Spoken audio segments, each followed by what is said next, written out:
everyone can see the outline. We can ask question from the outline. Brother George has a question, but I'll answer very short. Then we'll ask question from the outline. So we have here in my presence Sister Cynthia, George, Larry, Nesty, Brando, what's your name? Lisha and Ruth. Okay. So this is the outline. I hope you can see it. Brother Larry, maybe you can share to George and Nesty the outline? Okay, so this is our outline. Letter A. Can you see it? I hope every one of you look at it. Share to each other. Hello. Letter A. Choosing of a bride. So, the outline.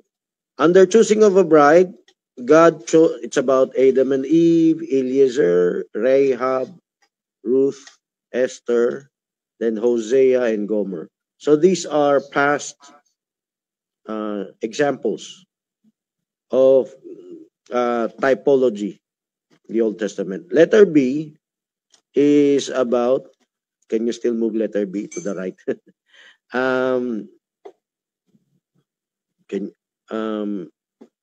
Maybe make a copy and then push the out. Letter B is about the New Testament, Ephesians chapter 5, Matthew 25, 10 virgins, for 2 Corinthians 11, chaste virgin, Revelation 19. Brother George has a question there. Brides flying linen, Berean LCM PTA. Okay, so if you can have a copy and push the letter B to the right side. Brother George has a question a while ago. I asked him to delay it until he can be part of the broadcast. Okay, proceed with your question, Brother George. Okay. My question is about the saints of Revelation chapter 19 verse 9.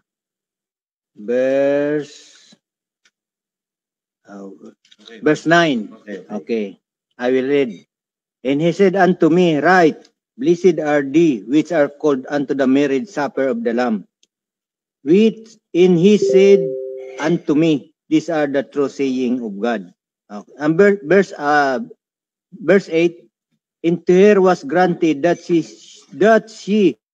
should be arrayed in fine linen, clean in white, for the fine linen is the righteousness of the saints. Okay.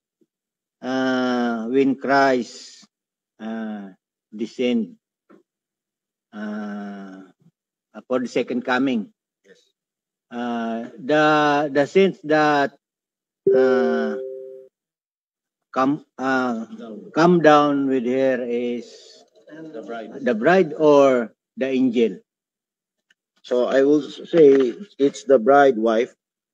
But the angels also is part of it. But how do we know? Because he just mentioned the bride wife has been arrayed in wedding garment, fine linen, first class.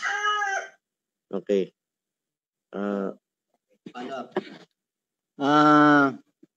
What the fine linen? What you mean about fine linen? Is that only for the saints, or for the bride, or for all the bride or the angels? Good question. That's my main thrust. Although it's all right to get ahead. It's all right to get ahead. I hope you can take a look at the outline. I didn't put the here fine linen in the outline. No? I put it here. It's in letter B. I hope look at the outline. Bride's fine linen. Now, yesterday in Tagalog seminar, we talked about. I wish to emphasize the fine linen. No one is asking about that. I was able to record that. If you can cut the my portion in the it was separately recorded, so you can share that, but in Tagalog, no. So fine linen is different from just ordinary white robes. This is my emphasis. This has been taught to me in my previous church, Pastor Villagonza. The fine linen is also white robes. No, that's my version. But fine linen is something different from other ordinary saints. Fine linen represents first class. I was able maybe yesterday talk about it in Tagalog. The fine linen represents a high quality, high value kind of robe. So in my explanation yesterday in Tagalog, I said the fine linen represents the highest form of sacrifice. Because in the literal life, the literal world, if you have an expensive garment, it is woven expensively. It's not made simply. No, it took a lot of human effort, creativity in making that robe. Ordinary white robes. There are saints that were arrayed in white robes. They're just ordinary. So it represents salvation. It represents the righteousness of the saints. But the ordinary white robes is different from the fine linen. The fine linen represents the highest quality in terms of our parallel spiritual application for the saints. The sacrifice of the saints is the highest. So there are different sacrifices.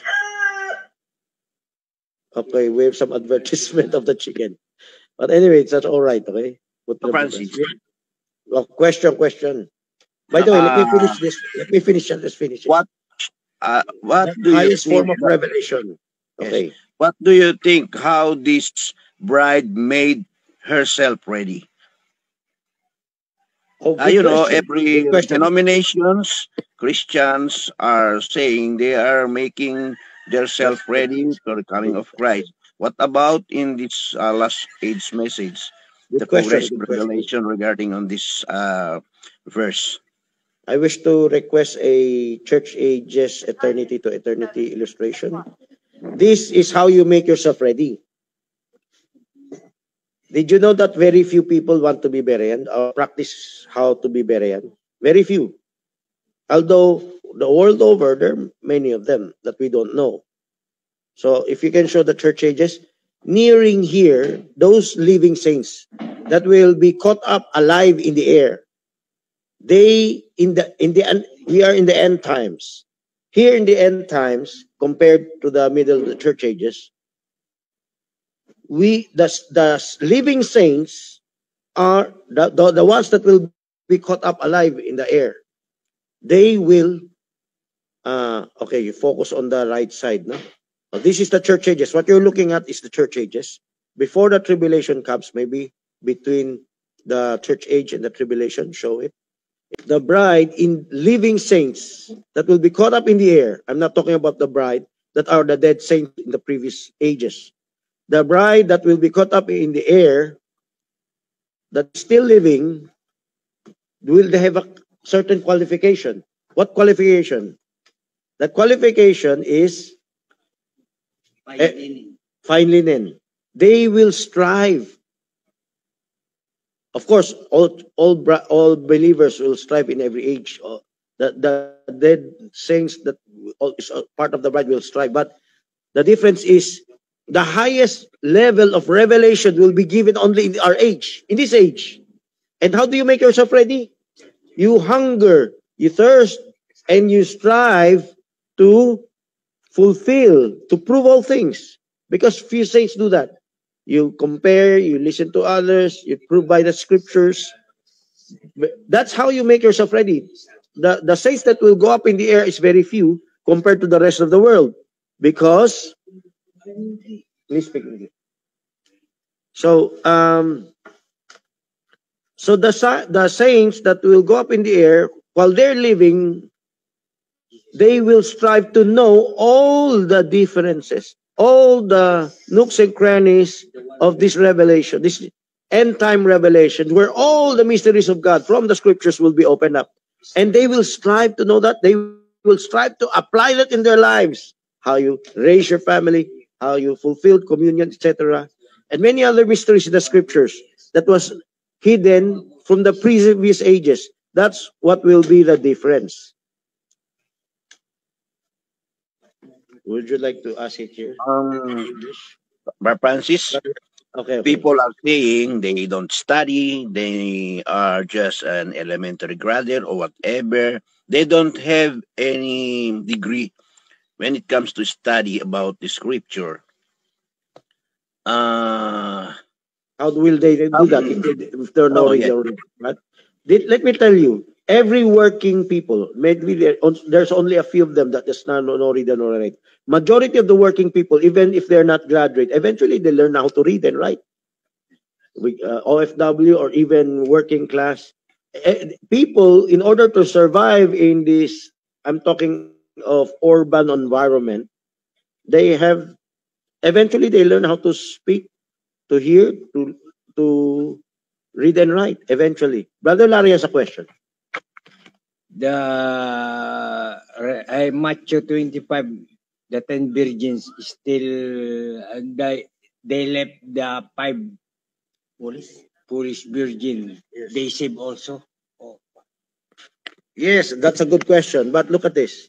The foolish virgins that were left behind, they were left behind because they didn't have yet their extra oil. Yeah. So they didn't have enough oil. Next. It also translates to the typology. The raptured saints are fine linen. The saints that are not left behind, it's in Revelation chapter 7, they were given white robes. Just ordinary white robes. Okay? They will also be martyred in the tribulation.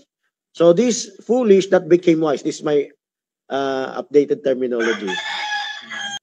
So the fine linen means someone will go up in the air first, and there will be others who will go up in the air later.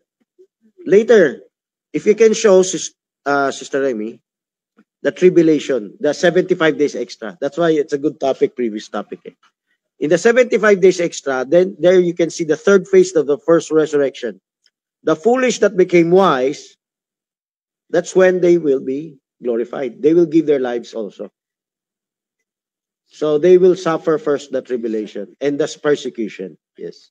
So that's why there are those that will be left behind, but will still catch up in the second coming of Christ. Okay. Another question? Are you there? Yes. I'm in Matthew 25, Matthew 25, verse 11 to 12. Okay. You see later that the foolish virgin will be saved. Yes. Okay.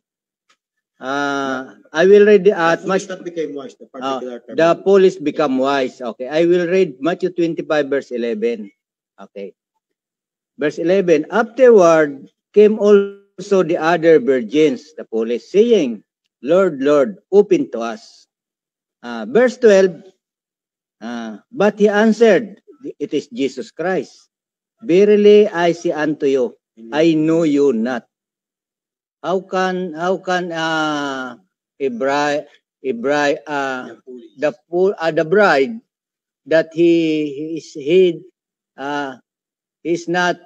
did not Christ did not know him. Okay, if he is a bride. Okay. By the way, this is just my explanation of things. If you read the latter portion, the other virgins. So my explanation, the word foolish virgin, we didn't prepare for this. The word foolish virgin is a transitory term. Transitory term means, biblically, foolish and virgin will not go together permanently. It's just temporary. A transitory term, temporary. Why?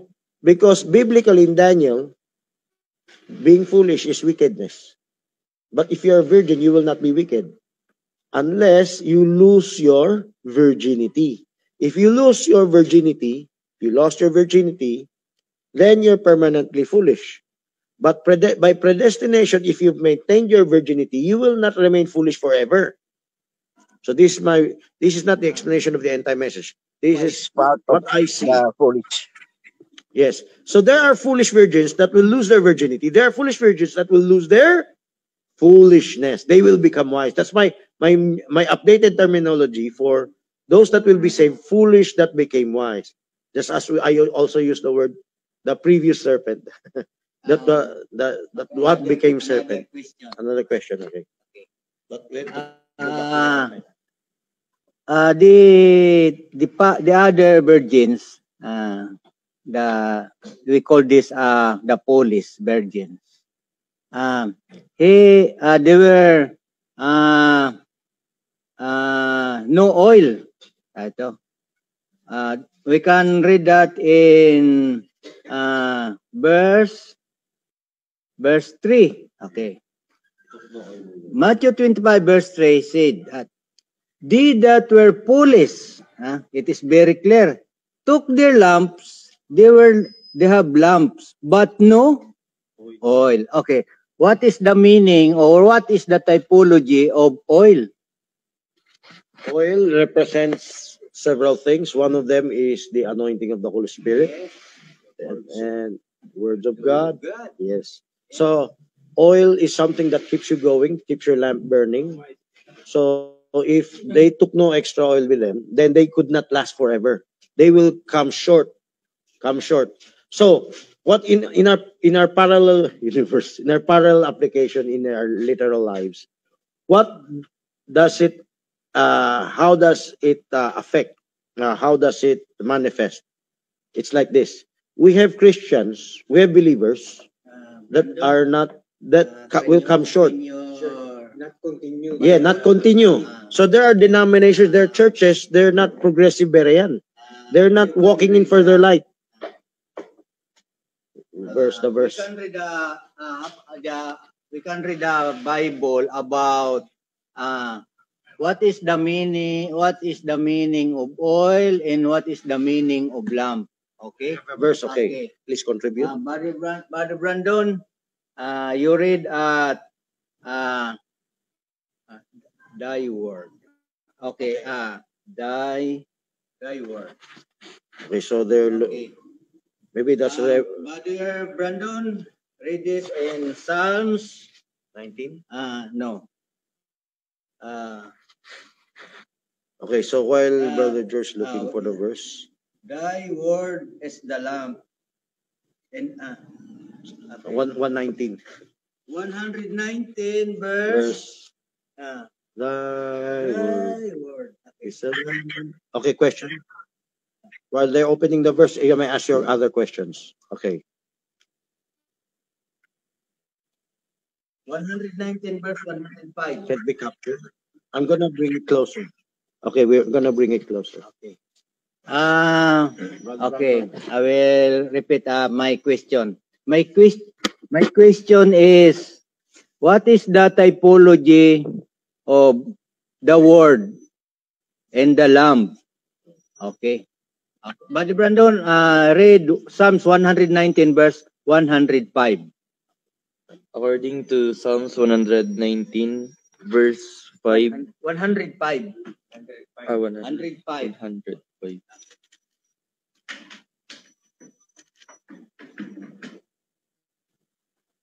Psalms 119, 105.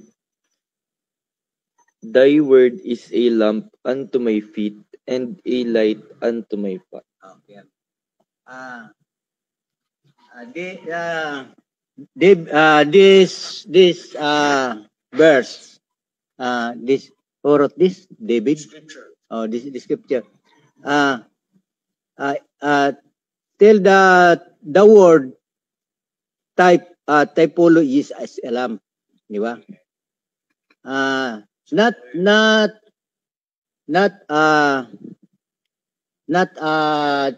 what you call this other application, but this is the interpretation of the Bible, di ba? The word is the lamp. How about the oil? Okay. Brother Brandon, you can read Hebrew 1, chapter 1, verse 9. So while he's opening it, I can quote that verse. 1, verse 9. I memorized that verse. The oil of gladness. Okay. Hebrew chapter 1 verse 9. Thou hast loved righteousness and hated iniquity. Therefore God, even thy God, hath anointed thee with the oil of gladness above thy fellows. Hebrew 1:9. Hebrew 1:9 is talking to no.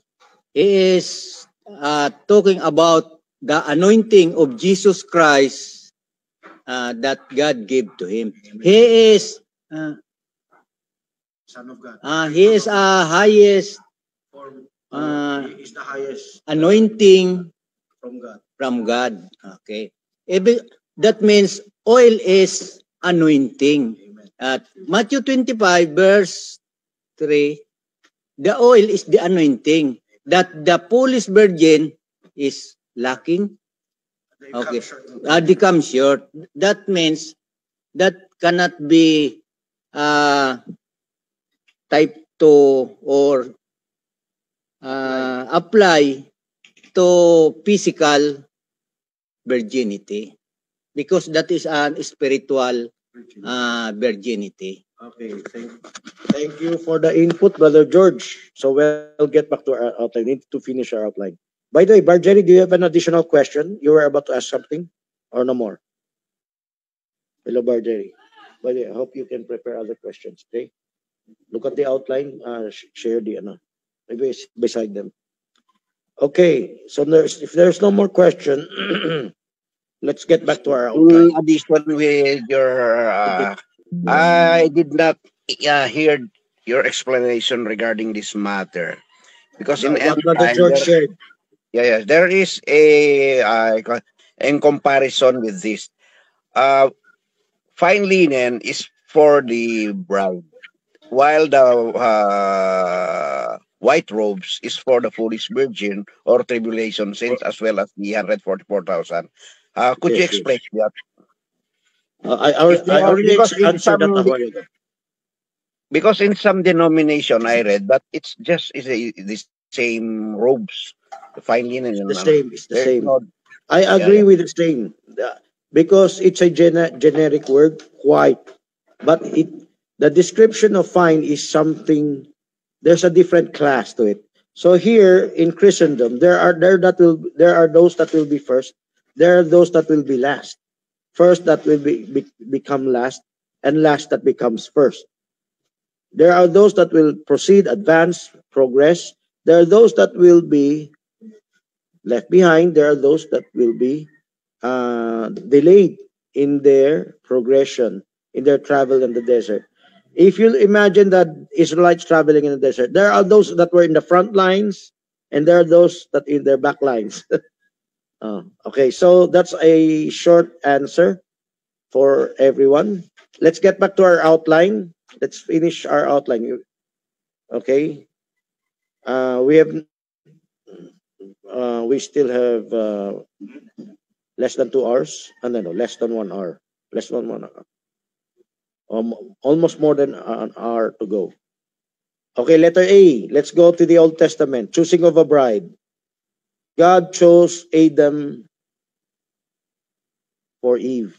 The right spelling should be Adam for Eve. So, let's give some pictures for that. What about Adam and Eve? Adam and Eve has many typologies. Last night I talked about that, but in Tagalog. You can watch that Kogyo Serie Kawakasan. Mysteries in Genesis in Tagalog. Hiwaga sa Genesis. But we're not gonna detail that because we're gonna lack time. Although it's in Tagalog, you can still watch it, Kogyo and Time series. Now, what is the mystery behind Adam and Eve? It's a type of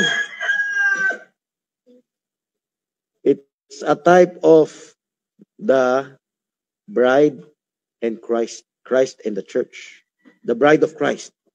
So now let me give one. There are a lot of mysteries. I'm gonna share one of the mysteries I shared last night. Eve was mentioned by Barbanam as type of the first church that was fallen. But it's not over. What the continuation? Even though she is the type of the first church that was fallen, she's also the type of the church that will repent. like us. We were sinners before we came to know Christ. Oh, it's getting too much. Stop talking. Eve is a type of a Pauline church, and she repent.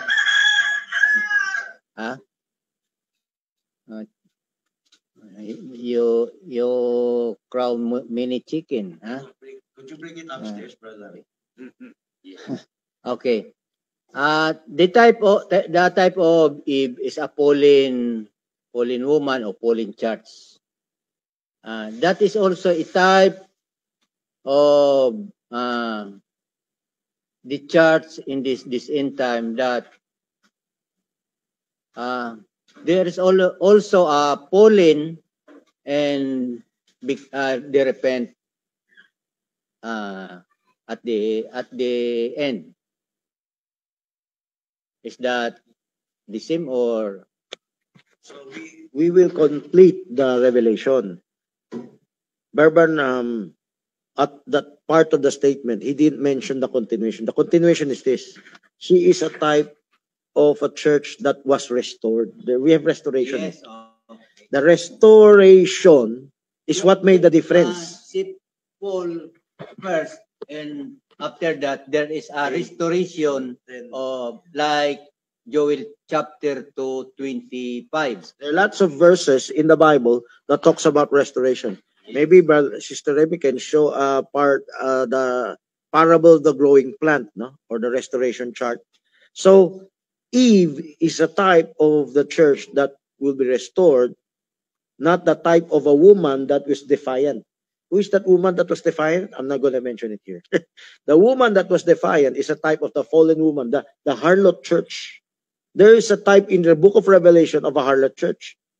And the harlot church that is defiant is not a exact type of Eve. Eve is not a type of the bride. Woman. Again. She's an unrepented woman. Yeah, the other woman that is type of the harlot church is an unrepentant woman that influences all the women of the world to act like harlots. But Eve is a type of a woman that's repented. It's the perfect type of the church that will have Berean repentance, to come back to the word, to come back to the to admit their mistakes, willing to confess their mistakes, and willing to undergo cleansing or restoration in the word. So they will be made worthy. English. Only English. Okay. Yes. Okay. Oh, Sister Rose has arrived in the church. Could you say hello to the broadcast? Say hello. Hello po. Good morning. I'm Sister Rose. Okay, everyone speak English. Thank you for the greeting. So you just arrived in here in the church. So thank you for the picture. Look at the picture. The picture is about the restoration church. If you can see that. Question. I have a question. You said there is a harlot church. How can we determine who are those harlot churches? A shortcut answer: you don't want to be Beren, you want to be Nicolaitan or lukewarm. That means to say you're defiant, you're indignant, like Lilith. Okay, I mentioned that name. Okay, so if you are defiant, you are hardened your heart. Whether you are a backslider, a worldly person, or even a nominal Christian. You know what nominal Christian? You use the name of Christ, but you refuse to walk in progressive revelation. You refuse to be corrected. My understanding about the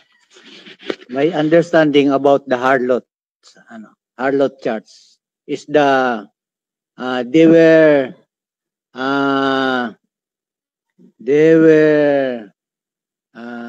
ano ba nga yung sumasamba? They were worshiping idols. They were religious denomination that worship idols, than the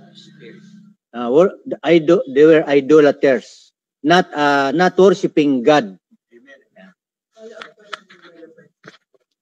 So before you follow up the question, I wish to add something what Brother George said. We have idolatry, the traditional sets of statues and images.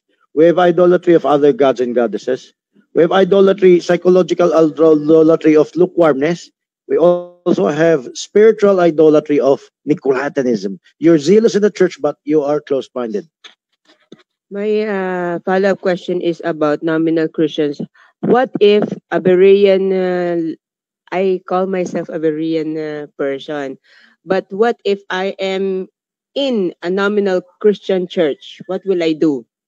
Eventually, you will come to know the other progressive truths.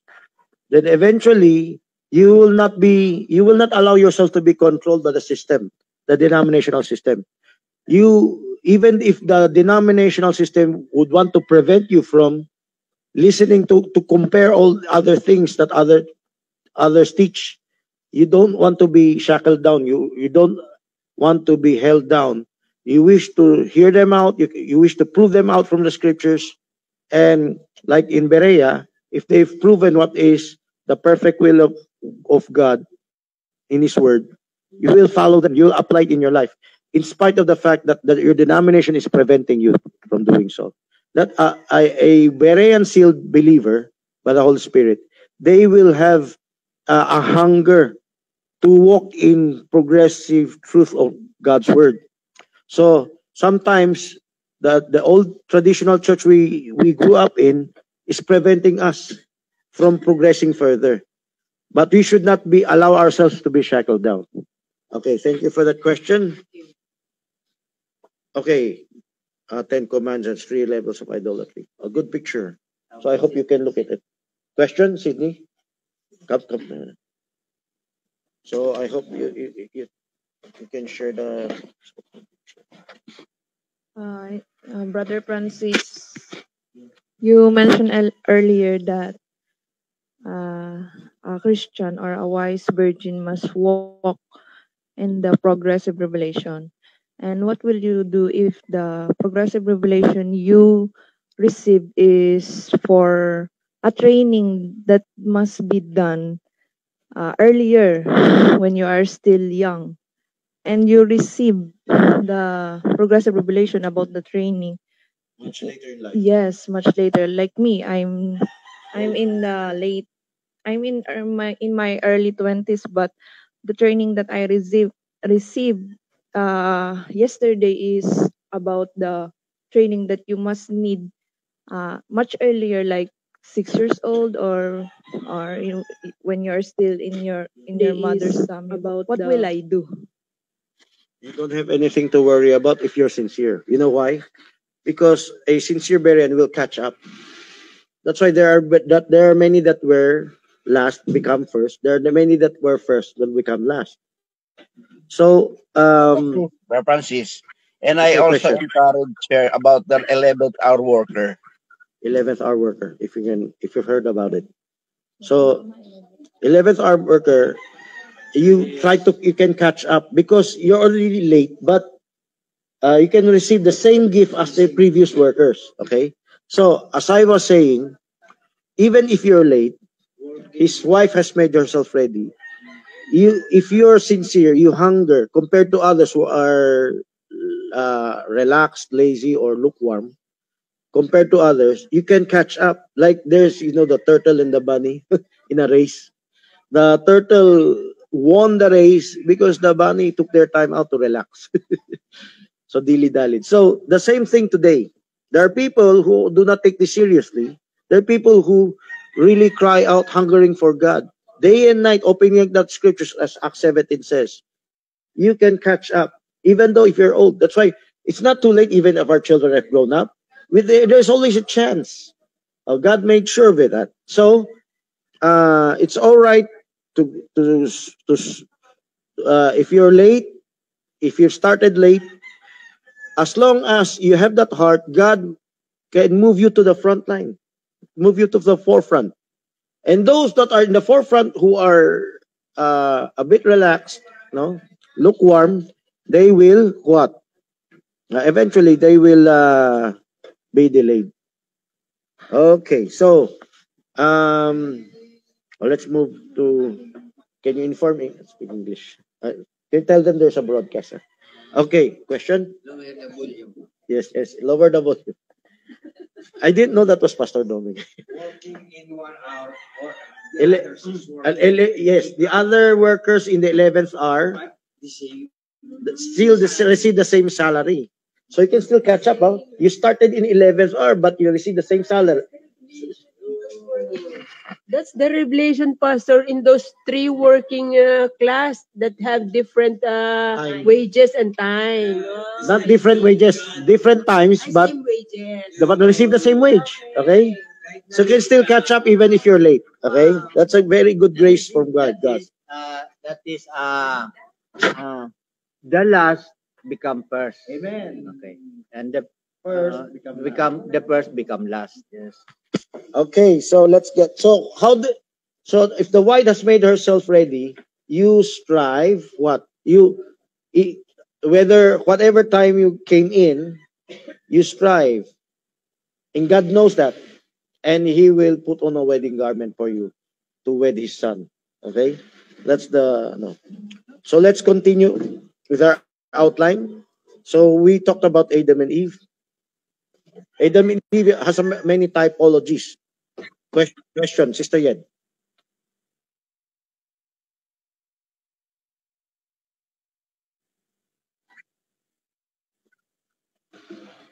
Okay, let's look at the outline. Now let's talk about Eliezer.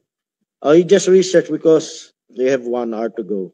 Less than 1 hour to go. And who are those supposed, Brother Francis? And who are those supposed Eliezer on this day? Okay, let's talk about the story first. Do you have pictures of Eliezer, or do you have the contender picture where Rebecca was asked by Eliezer to pour water to the camels? I believe that's the picture from the contender. If Sister Yed found it, maybe flash it here. If not, whatever picture you have for Eliezer,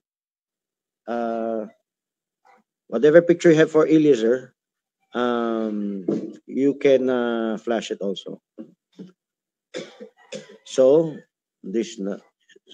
okay, so Eliezer was tasked by Abraham to find a wife for his son Isaac. So this Brother Jackson typed this to the Holy Spirit, and that it's not wrong, that's correct. Abraham typed the God the Father, Isaac typed God the Son, or Son of God, Jesus Christ. Huh?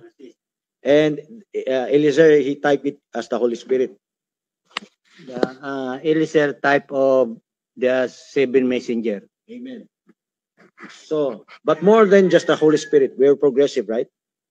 Eliezer is also the workers, those that, like Paul said, I betroth you to one husband. So, the star messengers, Judge, counselor. We have in here in our ministry what we call Tagalog hukum, but that's an Arabic, that's a Hebrew word pala. No? It's not a Tagalog word originally. It's a Hebrew, Aramaic, Arabic word, hukum. That's what we call in English judge, counselor. That's no different from ministers in the church, pastors, ministers. But other churches haven't talked about that, realized that. But we're expanding the role of a pastor. Not just pastor, every minister. As a minister of Christ, your job is to bring the people to know Christ. You're introducing the bride to know who Jesus Christ was. So, introducing Jesus Christ to the people, or discipling them in the word, you are performing the task of Eliezer. What is Eliezer? We got ahead. This is the story of Eliezer. He was tasked by Abraham to look for a wife for Isaac. And he found Rebecca. But he gave a test. Could you show the picture? He gave a test for Rebecca. If she will help, if I ask her for water, she will not just give me water, but give water also to my camels. And if Rebecca, if not he didn't identify Rebecca yet. If any woman will do that, then he is the one chosen by God for Isaac. So what does it represent? It represents what I said yesterday, a dowry. Can a woman give dowry? In world cultures, women also give dowries. Not just the men that give dowries. So what does the dowry mean? Before you get married, you give some service. You give something of value. And what does the bride give something of value? The bride will make herself ready. She will cleanse herself. She will, like Esther, she will bathe herself. She will be purified. Her purification, then eventually she will put on a wedding garment. That is how she make herself ready. And that's how Rebecca was chosen by Eliezer, because she exhibited that kind of service. And Eliezer concluded, this is God's chosen wife for Isaac. And this is a type for Jesus Christ in the church. So, who are the Eliezers? Now, aside from the Holy Spirit of God, who are the Eliezers? Those anointed by the Spirit of God to be ministers in betrothing. I have espoused you to one husband. That is Christ. So, we are discipling others. So, whoever is discipling, it's an anointing. Can it be part of the church who is doing that? Yes, because that's ministers. As ministers, we are all called to be ministers. So we're helping others to come to know Christ, even as we have known Christ. So this doesn't have to be a separate person like angels or Holy Spirit. It could be within the church that functions like Eliezer. Okay? So could it be, Brother Francis, could it be also done by the sisters or the yes, or the it doesn't women? matter where, sisters, brothers, within the church, because Or that's young an people, anointing. or young The people. anointing of the Holy Spirit that comes upon the star messengers and man of God. Let's use the whole church as an example. If your church is a super church, you will be an intermediary for the whole world to usher into the millennium. What we are talking about? We are the representative of God. We are the salt of the earth. While the salt of the earth is not yet removed, the world will not yet be fully be judged by the wrath of God. This is on a higher plane of Eliezer's typology for the rest of the world. How about Jacob also in the well, but and then put the water also. Maybe you're talking about Christ meeting the Samaritan woman at Jacob's well. Jacob's well. That's a good type. The Samaritan woman as a sinner. She had 5 husbands at that time. But Christ said, call your husband. I have no husband. But what Christ, when he said husband, he is giving a revelation. From now on, consider the last one you are living in with as be sincere. Be sincere. Don't find another husband again. Okay? Be sincere. If your 6th husband, the 5th husband has been dispatched already. Be sincere with your 6th husband, because if you will be sincere to God, you have to be sincere with your spouse. So that's another type. So it's like Eliezer also, but that's on the physical sense. It's like Christ was marrying them Christ was blessing, because if she calls her husband to hear the gospel, both of them will serve the Lord. That's for me. In our teaching about love, courtship, and marriage, that's ultimate real marriage. What is real marriage? Not the certificate you had from the government. The real marriage, you both serve the Lord. Yes. You both receive revelation. You grow in Abrahanda, the emergency Abrahanda. You grow in the knowledge. You both become Berean. Both serve the Lord. Marriage is to become one. Amen. You become one in Christ. So that's another verse, no? John 17, 11, 21, 22, 23. Okay, so let's get back to thank you for the picture about Jacob's well. Let's get back to our outline. We have to finish the outline. Letter A. We're still in the Old Testament, and there are lots of typologies in the Old Testament, but in the New Testament there are lots of scriptures we have to go over. We have less than 1 hour to go. We have 40 minutes. Is it 40 or 50 minutes? 40 plus 20. Okay, so let's go to Rahab, Ruth, and Esther. We're just going very fast. There are lots of typologies about Eliezer, but we're not going to expound more about it. But anyone can freely ask questions. Let's open a picture about Rahab, Ruth, and Esther. Who is Rahab? Does anyone know? Rahab? Rahab is the Old Testament woman who are saved by the Israelites that Conquered Jericho. yes, conquered Jericho, wherein they get a red string, what do you call that? Red string, and Yeah, put this- it in their window. Okay, so just a sign so was it Jericho that what Rahab was? Yes. Okay. So why did I use Rahab? The reason is she will become the ancestor of the bloodline of Jesus Christ. Not bloodline, of course. It's not a literal bloodline. The family line until Joseph and Mary. Rahab will be used by God. So, what will happen to Rahab? Rahab, upon being saved from the destruction of Jericho by the Israelites, she will come to Mary. Mary, Israelite, yes. Is it Joshua? I don't think so. I don't think it's Israelites. One of the Israelites that saved her. Okay, it's not Joshua. I think Joshua was married then. Okay, why am I talking about this? The reason I used Rahab as an example, she was what? What was her profession? Do you know her profession? A temple prostitute. Oh, how the Muslims will say, how could you use a temple prostitute as the forefather of Jesus Christ? Oh my. This is the message. Even if you were a typology of the church, we came from harlotry. We came from sin. So Rahab was also a type of the church. A type of the church. Harlot is very harsh wording. We must use I forgot. Demanding word, a more sanitized word, okay? But did you know, Brother Jackson explained this. Listen to this. Brother Jackson explained this. He said, I remember, but we must call Rahab idolaters. yes, she's also a idolater. But let's be specific now.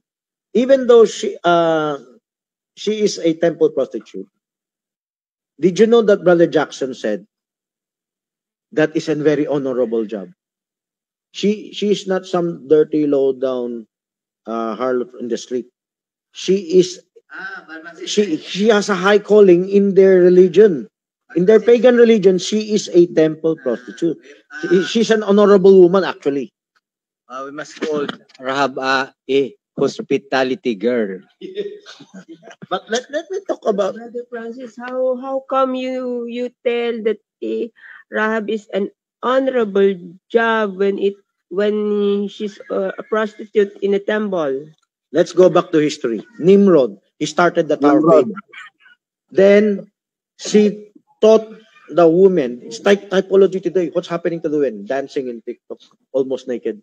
So, in the time of Nimrod, in worshiping their god, it's a sexual god. It's an incubus god. Okay, in worshiping their god, he ordained that virgins. They're actually virgins. They will offer her their virginity in their temple. Then it's part of worshiping their god. Okay, the money that will be collected will be for the temple, and it's a part of the service. Not necessarily their lives are forever in the temple as prostitutes. Temporarily, it's a part of the service. So these are honorable because they're what they call temple priestesses. They are supposed to be officiating between their God and people. And they're introducing that, of course, they worship it through sexual intercourse. These are temple prostitutes. So, right, what George said, idolaters. It's not ordinary harlots selling their bodies. It's selling it for their God. It's part of their worshiping God. Brother, It's just, hello, that's Brother their Francis. understanding. Brother Francis, They the are offering their Babylonian, virginity to Their God. their Brother God. Francis, Yes. Okay, Marjorie. in Babylon, harlotry is a honorable job. But to be specific, not for your own livelihood, but for the temple. For the There- temple, yes. That's what Yes. that's So what that's why Brother Nimrod Jackson said it's an honorable job. did.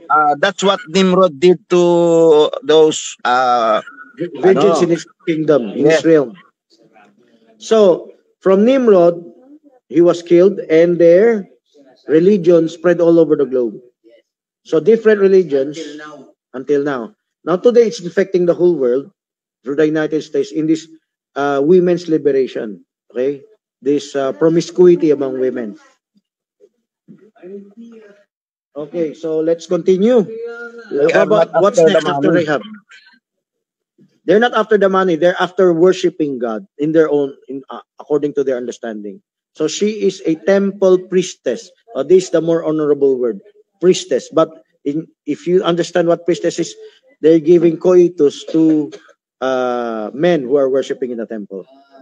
In exchange for money, of course. Money for the temple, not for them. Priestesses is serving in the temple. Diba?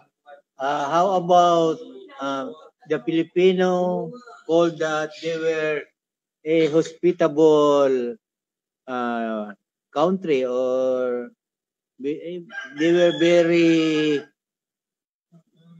Welcoming, hospitable. Yes. This you're very general, no? Hospitality in the Philippines does not mean you're a hospitality girl. So that's another topic. It's not a part of our topic. It's so too general. Let's get back to our type and shadow. Who is next after Rahab? Let's go back to our outline. We have to be in a hurry because the outline is very long. After Rahab, who is the next type? Get back to the outline. Is it Ruth or Esther? In the outline, can you look? Okay, it's Ruth. Okay, who is Ruth? Can anyone tell us about Ruth? You know Ruth? No? Moabites. I think Ruth is the husband of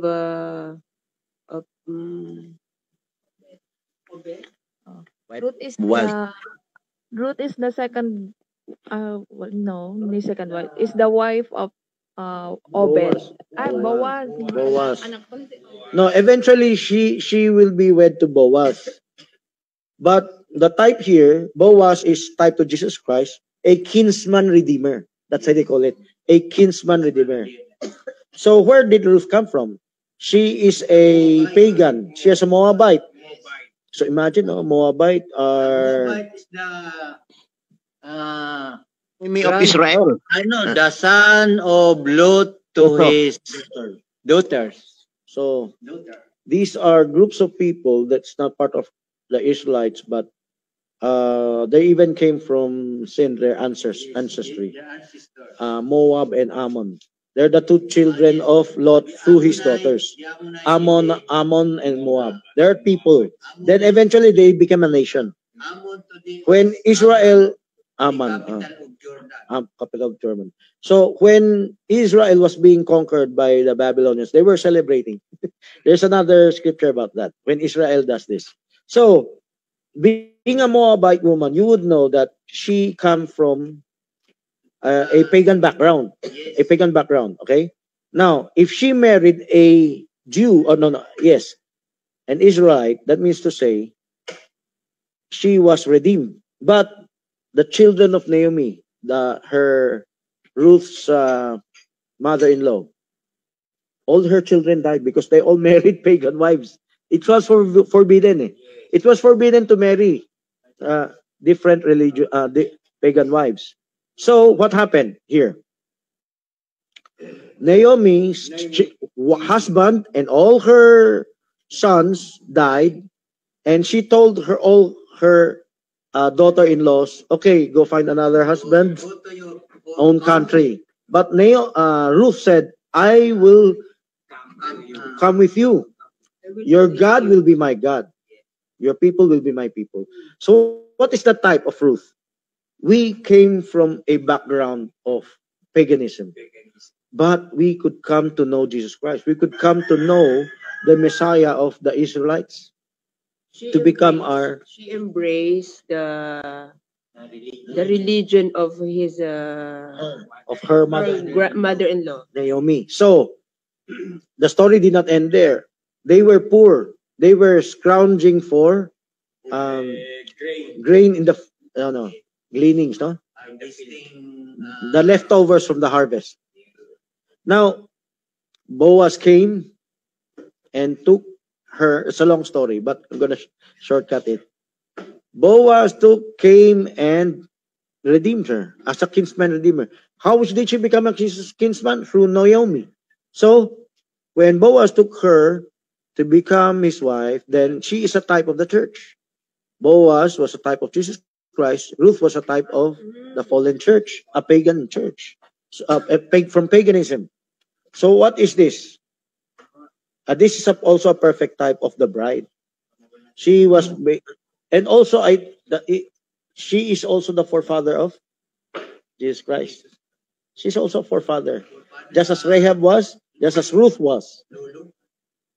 Ancestor. Brother Francis, it seems that Ruth became a real daughter of Naomi by adoption because of she was. Good point. We become sons and daughters of God by adoption also. And in our ministry, we also need adoption for our church to become a mature true church. Okay? Because without adoption, what is adoption? It's discipleship, taken under your wing to teach the people about Jesus Christ. So this is a ministry, and this the ministry of the bride. Okay, so let's Alistair work, Brother Francis, ministry is to adopt. Amen. Adoption is part of the ministry, and it's also part of salvation. You think what we're doing with each other, adoption, is just flesh? No, it is spiritual, because that's how God will bring us to Jesus Christ. By adoption, we become sons and daughters through adoption. And like Ruth was adopted by Naomi, because if it was the choice of Ruth, then eventually Ruth found another kinsman redeemer. Okay, let's move on. Let's reach the last typology. Esther. Now the story of Esther. Anyone? I think Esther is a pagan. No, Esther is a Jew. She was a pagan woman adopted by Mordecai. A queen. Okay, what did you say again, Barjeri? She was the pagan woman, but adopted by Mordecai. Huh? Is that true? I didn't know that. That she's a nephew of Mordecai. Nephew, yeah. Brother Francis. Huh? I told you that she's a pagan because she was adopted. Yes. That's new for me. I never knew that. Do you have a verse, Brother George? Consult to the Bible. Okay, you can Google it right now. Okay, so while you're Googling it, you may catch it up for this recording, this broadcast. But I'd like to say, as far as my knowledge is, she's a niece, not nephew, niece of Mordecai, as far as I understood it. So I presume she is by blood a Jew. Okay, but if I'm wrong, adopted also, Brother Francis. Adopted also, that's a progressive repair. Francis, here is the Bible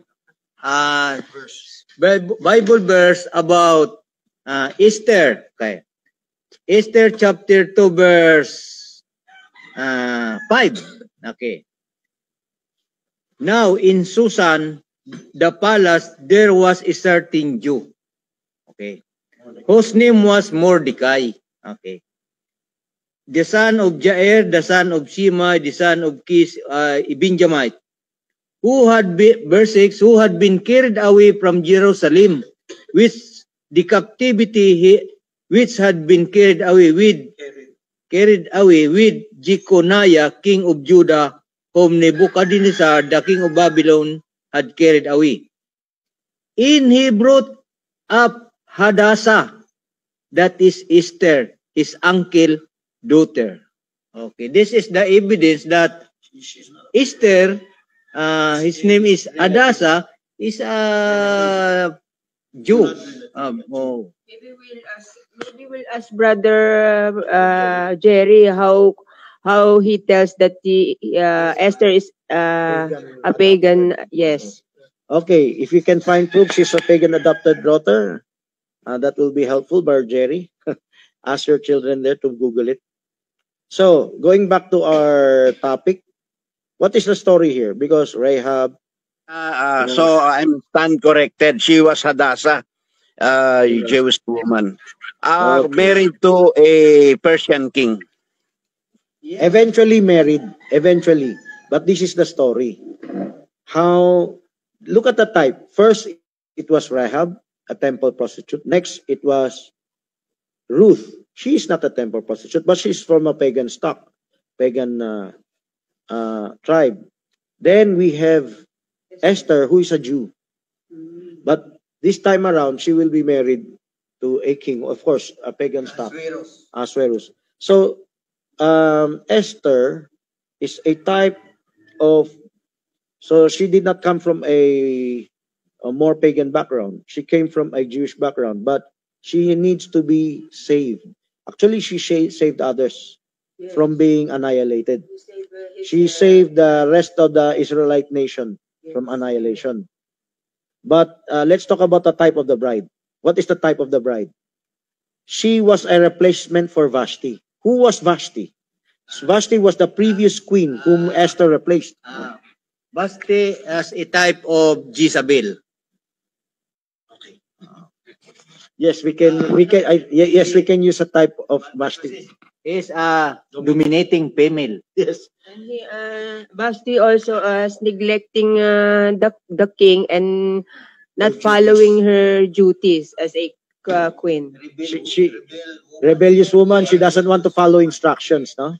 So she's a type of the church who is Nicolaitan, Vashti. What about Esther? She's a type of the church that was purified. So when Esther was being recruited to be a replacement for Vashti, to teach Vashti a lesson, Esther did not immediately become a queen. Remember, our topic is the wife has made herself ready. You have to be ready if you're going to go to the wedding supper of the Lamb. So, in preparation for being ready, what happened to Esther? It's not a cleansing. 5 or 6 months cleansing your purification, 5 months. English. Yung oil. Anointing of oil. Yes. 6 months anointing of oil. Okay. You know, in the olden times, if you're a queen, you're a first-class lady. Before you are a queen, you could not be a rough woman from the street, okay? Even though she's from a decent family, she still had to be cleansed. Okay? Esther as a elect woman of the church. You continue. Predestinated elected woman. Elect woman Chosen. Okay, so let's continue. Esther, what the type here is the purification. The purification, you bathe in milk. Maybe there's some process in the Old Testament. You bathe in literal milk. You're so rich, you bathe in milk. Huh? You bathe in honey, you bathe in oil or whatever. Eventually, almost for 6 months before, and she will be taught how to carry herself in front of the king, how to wear expensive garment, how to walk, not very gruffly, but walk so fine, so refined, no? So there's a training. There's a training to be a queen. This is the type. The bride has a training. We do not just appear before Christ, nothing. Something happened to you on earth. If you're going to go up in the air, So you will have training. we should do something for us to be cleansed, purified, and anointed. Amen. Amen. Before facing Christ face to face. Up in the air, no? Yes. So You wear a fine linen. yes, fine linen. Like Esther. She will wear fine linen as a queen. You see? Perfect type. So we need to strive because there's something wrong with other churches. Say, you're already saved. You don't have to do anything. You don't have to strive. Just claim it. That's laziness. But you be honest with the Bible. Work out. You have to do something. You don't receive a prize for doing nothing. That's a misrepresentation of the gospel. Of, let's say, the gospel of the evangelicals about grace. There's hyper grace by Joseph Prince. Like, oh, even though you have sinned, it's all right because God has saved you. Well, I don't deny there's some truth to that, but you need to strive because there are there's a Christians that will first go up in the air, and there are Christians that will be left behind. There are Christians who worked out, who were purified, who she has made herself ready. So when did she get herself ready? Up in the heaven? But down here on earth, you got yourself ready because you got qualified for the rapture. Here on earth, you are ready to go up in the air. That's what we call a rapturing faith. What is this rapturing faith about? I have another broadcast for that. Just look for the word rapturing faith in Kogyo End Time series. Okay, so this is the type.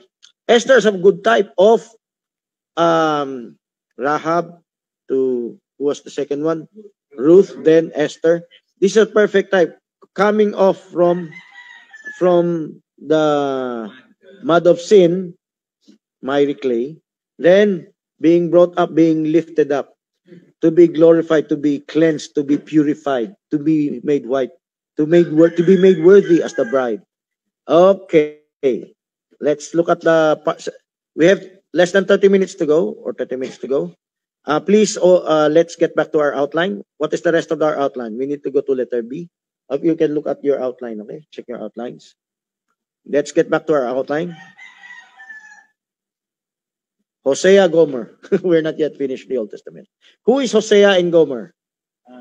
Gomer is a prostitute.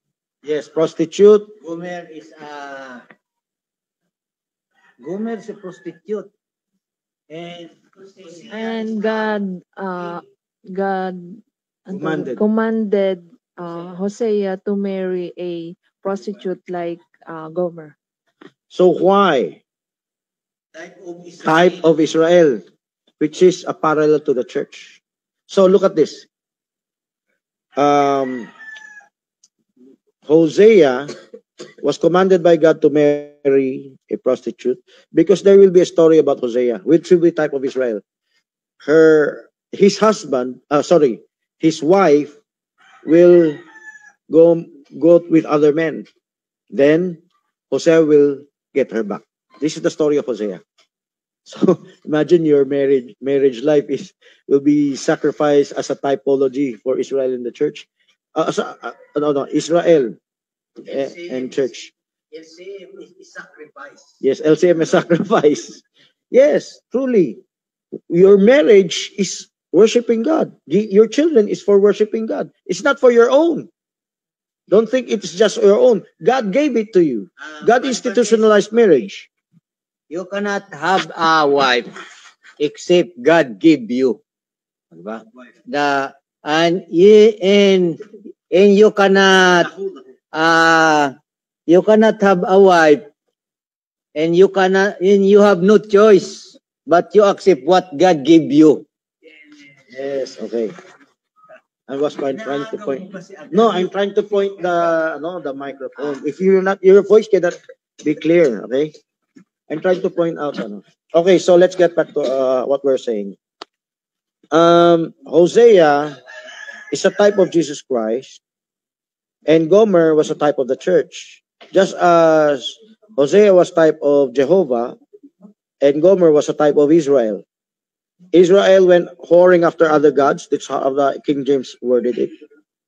And as Israel whored after other gods, Jehovah found some patience to accept her back, okay, to restore her back. So that's the story of also of Christ in the church. The church fell, but the church will be restored. Okay, the church, as Brother Branham said it, like the first woman fell, the first church fell, but the true church will be restored. She's willing to repent from her overcome. Yes. The last bride overcome. Amen. There's an overcomer church. There's a church that will not overcome anyway. They will be contented with her creeds and dogmas. Okay? That's not a real bride. Yes. That's a foolish bride. And that's a defiant spirit of Lilith. The harlot church. Okay? So, if you are, so, from Brother Branham's statement, the first church has fallen, there's an element of it that will become like Lilith, like the defiant woman, a harlot, no? And there will be an element of it like Eve that repents. Did Eve repent? Yes. So she shall be saved from from giving birth, through giving birth. If she continued, because she will die in giving birth. Giving birth. She shall be saved from giving birth by, if she continues in faith and love and sobriety. That's repentance. That means say, Eve was saved, Eve was repented, and she was restored. Let's go back to Gomer. Gomer was also that example. She played the harlot, but Hosea forgave her and brought her back. Of course, it's unwritten word how she would be cleansed for that, and how God will restore her. Okay, that's another story. Okay, let's move on. We have 30 minutes to go, and we have we still have letter B. If you can see the outline, let's look at the outline. Letter B, the church to the bride of Christ, Ephesians chapter 5, verse 25 to 33. What is this great mystery? Can anyone? This is a great mystery of marriage. What is this? Ephesians chapter 5, 25 to 33. What is the great mystery in your understanding here? Mystery. It has been talked about yesterday in the seminar. The great mystery of marriage, number one. Great mystery of marriage, number one, if you were hearing that yesterday. The great mystery of marriage, number one. Okay, if you read the script. Okay, look at Ephesians chapter 5, verse 25 to 33. What does it talk about? Spiritual marriage is salvation for spiritual fornication. Amen. Oh, this is about LCM, no, love, courtship, and marriage. This is spiritual. It's not yet about our spouse. It's about Jesus Christ and the church. I speak, could you read 33? I speak concerning Christ and the church. This is a great mystery, but I speak concerning Christ and the church. What is that great mystery? Adam and Eve. And Jesus Christ and the church. And Paul was giving that parallel in Ephesians chapter 5.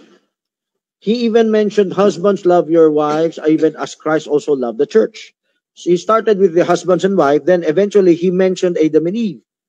Of course, the word Eve is not written there, but Adam said, this bone of my bone, flesh of my flesh. So that is what we can say, the typology, the parallel. So the parallel between Adam and Eve, Christ and the church. What happened between Adam and Eve? Eve fell, but Adam covered up for her. Adam sacrificed his life for her. Adam inherited the death sentence for her. Just as Christ inherited the death sentence for the church. Because by foreknowledge, he will die for a group of people to be redeemed by the blood of Christ. So this is the great mystery. This is Ephesians chapter 5, verse 25 to 33. Why in Corinth is the head of Jesus Christ is the God? Corinthians chapter 11. 11 verse 3. The head of a man, the head of a woman is the man. The head of the man is Christ, and the head of Christ is God. So that's about the Godhead. Okay? If you can use the Godhead, God, let's talk about God. God, if He's the husband, who is His wife? The whole creation. Okay, whole creation, not just Jesus Christ. Jesus Christ represented the whole creation. As God indwelt Christ, God will also eventually take over His Spirit will also take over the world. Then Christ is the head of the body, the church. Who is the church? The Spirit of Christ will indwell every believer in the church. It will be a redeemed body of people that will be brought into the image of God through Christ. As husbands should save their wives. This is a blueprint for our love courtship marriage. What am I emphasizing yesterday in the seminar? The husband is duty bound to save his wife spiritually. The purpose of their marriage is not about living their own lives here on earth, but the purpose of their marriage is to serve Christ, is to serve God, is to serve through their marriage is a service to God. That's the real meaning of life. And this is the revelation. The head of Christ is God. Christ live to serve God, as the wife live to her husband. Her husband that is serving Christ. So husbands and wives should be serving Christ for their marriage to be legitimately blessed by God. Did not God bless the other married people on earth that is not Christians? No. Yes, on the material level, on the physical level, God still blesses them because God loves the wheat and the tares. God loves the unbelievers just as He loved the believers. God is no respecter of persons. But if they didn't avail of salvation, God will just bless them on earth. God will not bless them beyond earth, which is be married to Jesus Christ. So what is the typology here? In typology, there's a great mystery between husbands and wives, Adam and Eve, Christ and the church. There are parallels there. Let's move on to the next part of the outline. Let's get back to our outline. We have 20 minutes to go. We have to finish by 8:30. Okay. There's the parable of the 10 virgins. Does anyone have any question there? What is the type of the 10 virgins? Actually, virgins, they're not the exact, in the literal type, they're not the exact women to be married. They're just bridesmaids. But it's just a type. So these bridesmaids can become the bride eventually. Just as in Matthew 22, there is the wedding guest that will eventually become the bride. The wedding guest will be made to wear a wedding garment. Why? Because the guest eventually that was invited will be married in the marriage feast of the Lamb. So let's talk about the foolish virgin, the 10 virgins. This is an example of an element of followers of God that is divided into wise and foolish. The foolish did not have enough oil. They didn't take extra oil in their vessels, but the wise took extra oil. They had oil in their lamps, but at the same time, they took an extra backup supply of oil through their vessels. What is the type for this for the bride? The bride that made herself ready, that will be part of the wedding supper of the Lamb, because they had extra oil. Where did they get the extra oil? From the marketplace. So they bought extra oil from the marketplace. The foolish did not deem it necessary to buy extra oil. And when the bridegroom tarried means become late, the foolish found their oil running out. And the foolish found their oil running out. They tried to ask for oil from the wise. The wise could not give them oil because the wise said, it would not be enough for us. What is the typology?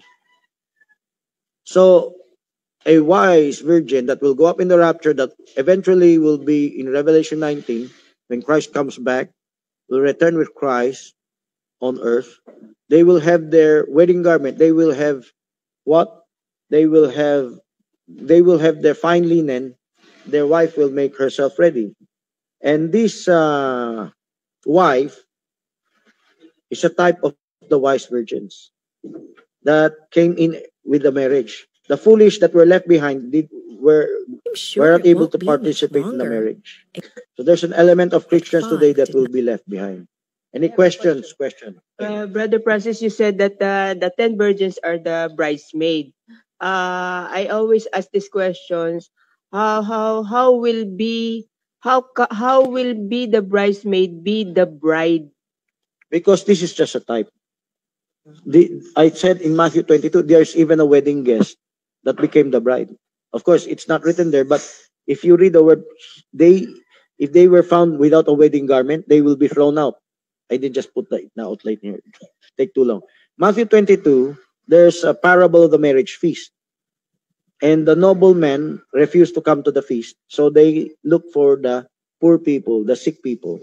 But they should be cleansed to wear a wedding garment. Those that were found not wearing a wedding garment, they will be thrown out. Mm-hmm. So the type here is like this.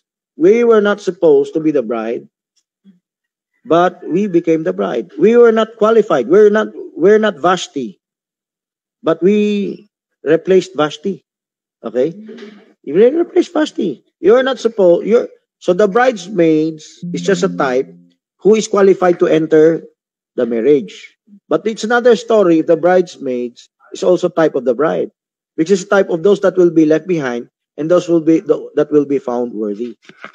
So you mean that the bride can be a Jew or a Gentile? Yes. So the original privilege to be a bride are the Jews and the Israelites, but they bungled it. All Israel did not accept the gospel. Maybe a few thousands after that, it remained static for that.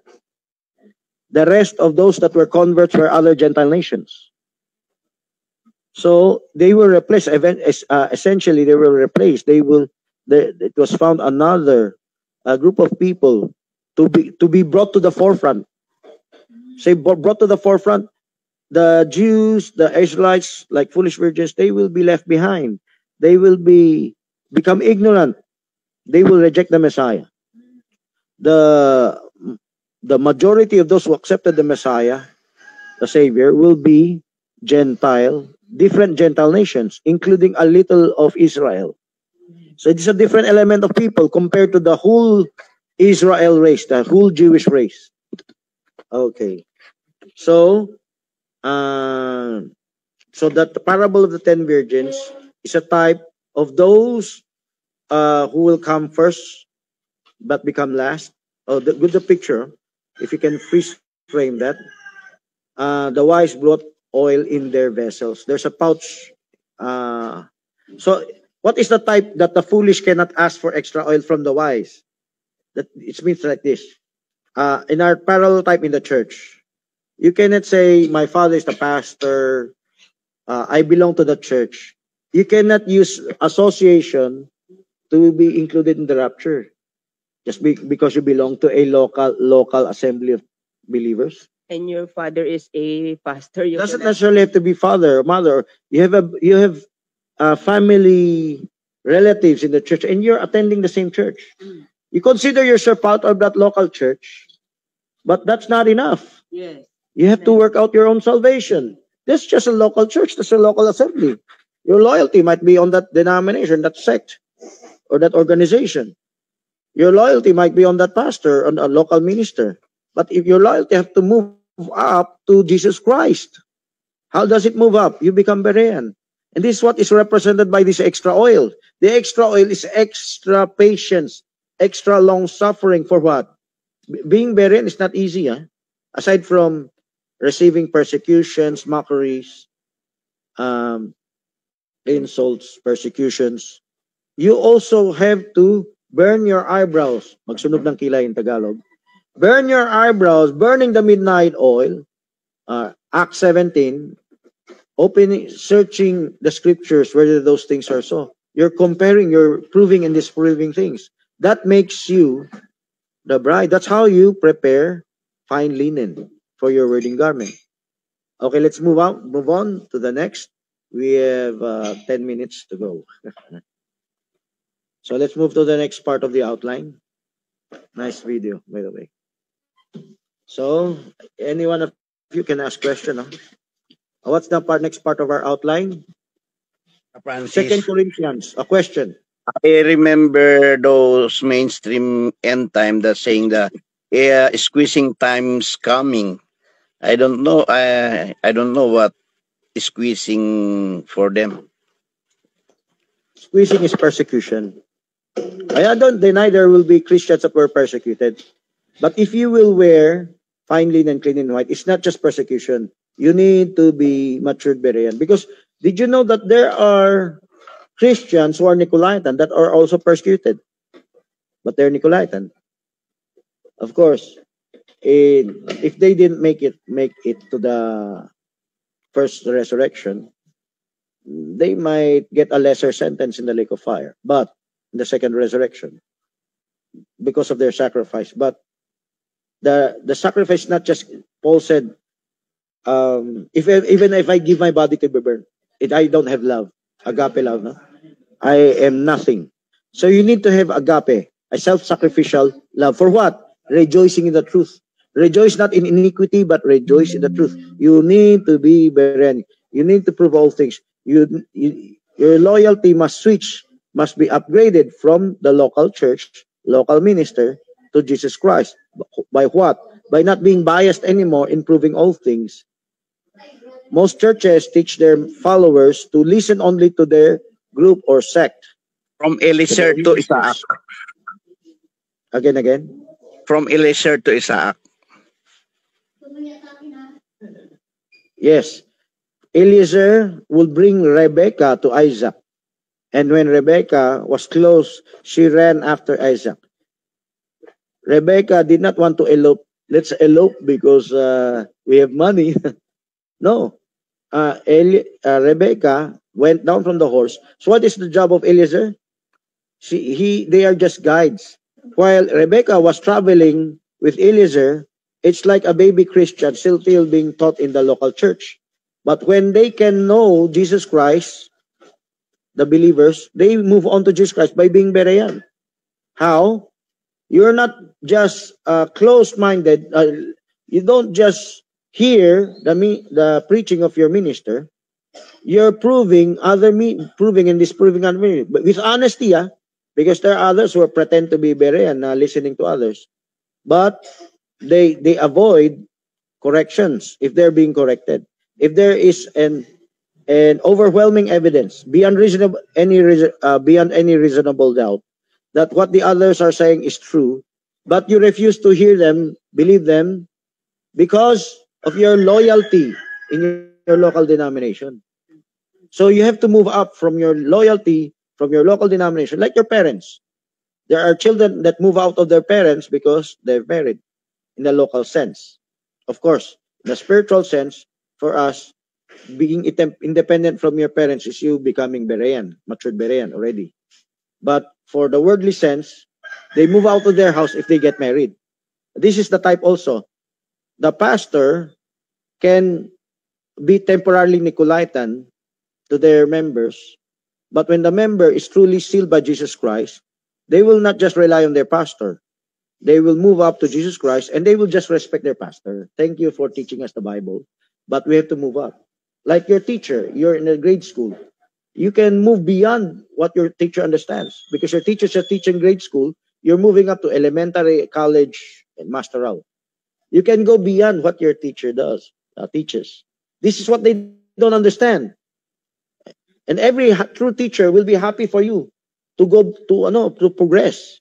They will not say, I don't want you to leave me, so stay here forever, grade 1. There's no sane teacher like that. That's a Nicolaitan teacher. Okay? So you have to allow your disciples to listen to others so that they will grow. They could accept other truths that you might not have taught. Okay? So this is the answer to your question. Let's get back to our outline. 2 Corinthians. We have 5 minutes to go. Anyway, it's still a good broadcast because many of you ask questions. Second Corinthians chapter 2, chapter 11, 2 and 3. Can anyone read for us? English. Second Corinthians chapter 2, 11, 2 and 3. What is this all about? Can anyone, do you memorize the verse, Barlari? I don't memorize the whole Bible, but I memorize certain portions of it. That's why I put it in the outline. It's about Paul espousing a husband to Jesus Christ. But there is a catch. This is about LCM. As the serpent beguiled Eve. So I am afraid that your minds will be corrupted from the simplicity that is in Christ. Okay, Baronesti, are you there? Can you read for us? 2 Corinthians 11. Okay, hold. Oh my body is so painful. So painful to move. Okay. You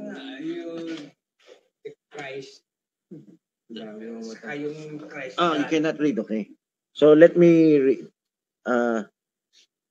You read it out loud, Brother Nesty, in English form. But, okay, if you can. But I fear, Lest by any means. lest by any means, as the serpent beguiled beguiled Eve. Eve through his Subtlety. subtlety, so Your minds your minds should be corrupted from by the simplicity that is in Christ. Verse 3, chaste virgin. Ano pa? Verse 3.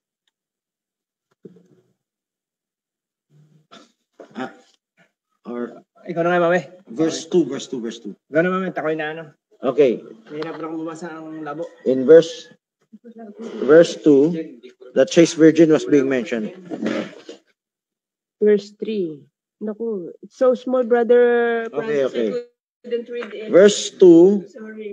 for I am jealous over you with godly jealousy, for I have espoused you to one husband, that is, I present you as a chaste virgin in Christ. Look at this. There's a typology here. Eve. So, look at this. If you have picture, may I show that, no? Eve was this type because Paul mentioned Eve. She was a chaste virgin. She was supposed to be espoused to Adam, but she fell. But the story is now restoration. Okay, Eve got restored. Let's talk about ourselves. We came from sin. We were restored. We were cleansed. But do we go back to the mud? That's our struggle, okay? Do we have a change of heart? So this is what Paul was saying. But I fear lest by enemies as the serpent beguiled Eve. So the fall of man through Adam and Eve is a type of the church falling again. Remember what Branham said? The first church fell, the first woman fell. It's a type. Can you return? Can you restore? But let's talk about right now. The church espoused by Paul to Jesus Christ came from the mud, came from sin, the miry clay of sin. So, what is the type here? Do not go back to the mud. Don't be corrupted again. That you are so, is it Galatians? That you are so soon removed from the grace and gospel that I have taught you. So you preserve your wedding garments blameless before God. So you strive. That's your wedding garment. That's your fine linen. How much do you strive? How much efforts do you pay? So this is a call by Paul for you to preserve. Do not be tempted by the serpent. What is the serpent? The corruption, the simplicity that is Christ. The simplicity is being Berean. How do I know that? Let's go to verse 1. 2 Corinthians 11:1. 11:1 says, if you can open the Bible,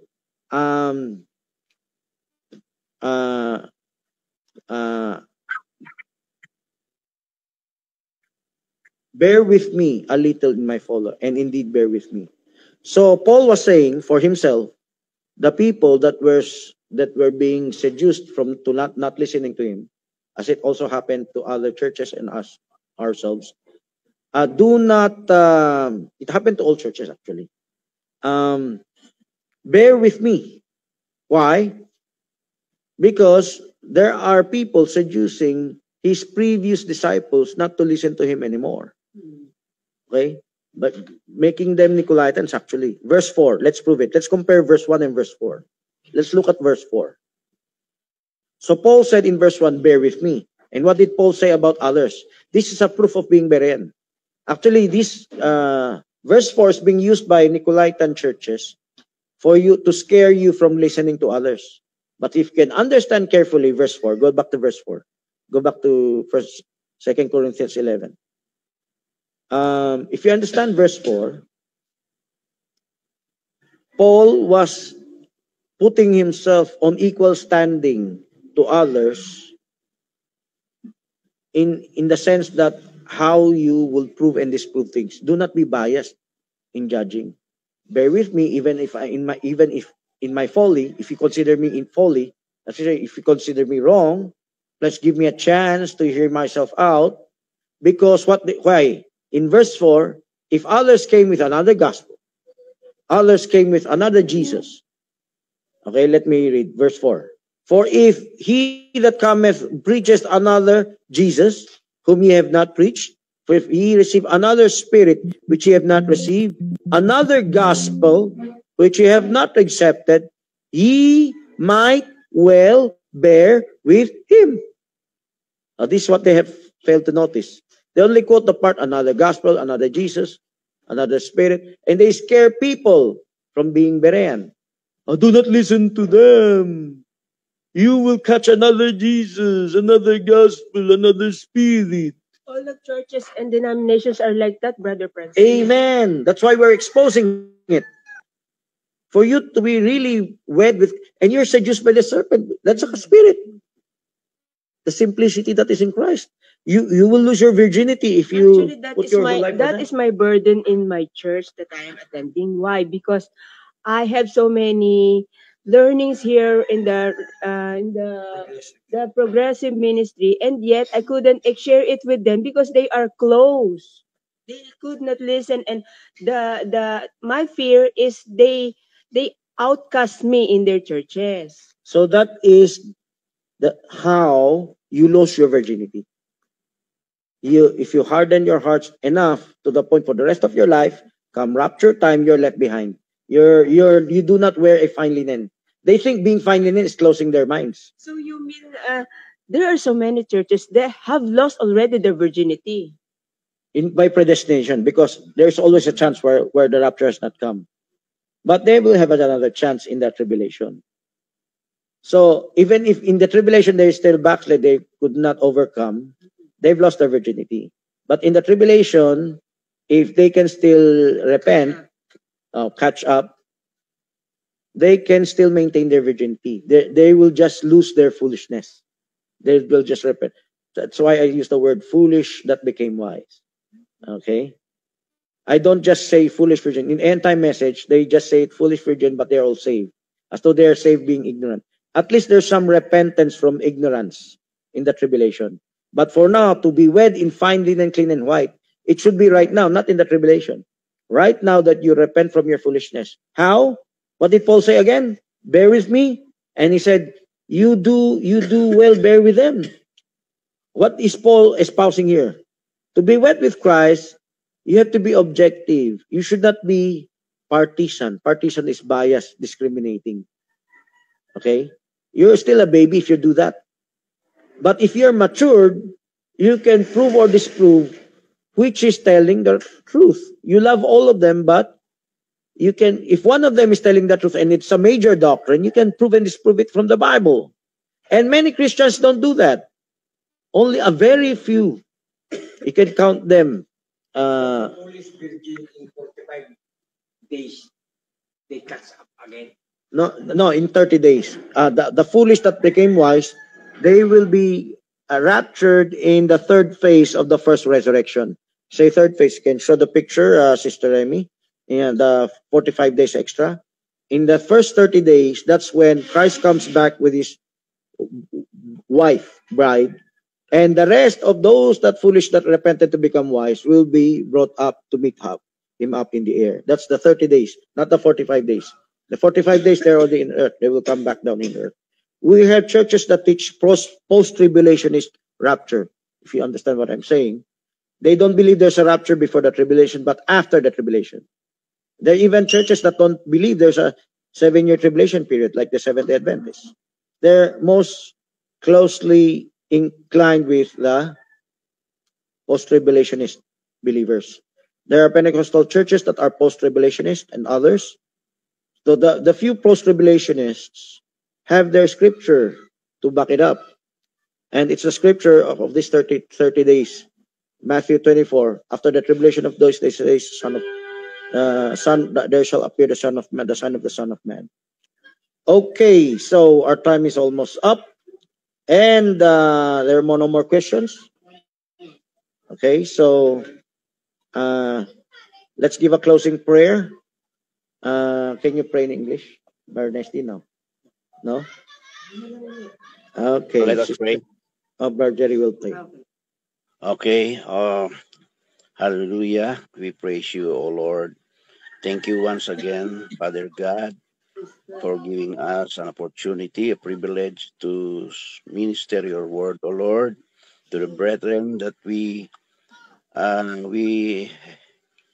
accompanied this morning, O Lord. Thank you for their lives, O Lord, that they have given their time, their effort for this ministry, O Lord. And thank you, Lord, because as we glean the revelation that you have given us, just like what happened to Ruth, O Lord, when he saw Ruth was gleaning those things, O Lord, he gave a big portion of what he had, O Lord.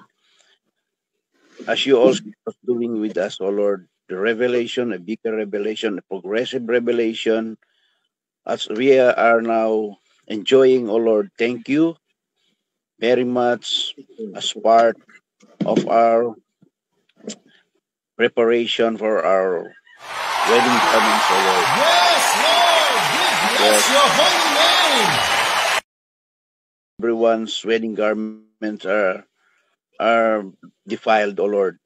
And you have given us opportunity to cleanse this, O Lord, through your blood, through being being a Berean repentance, O Lord.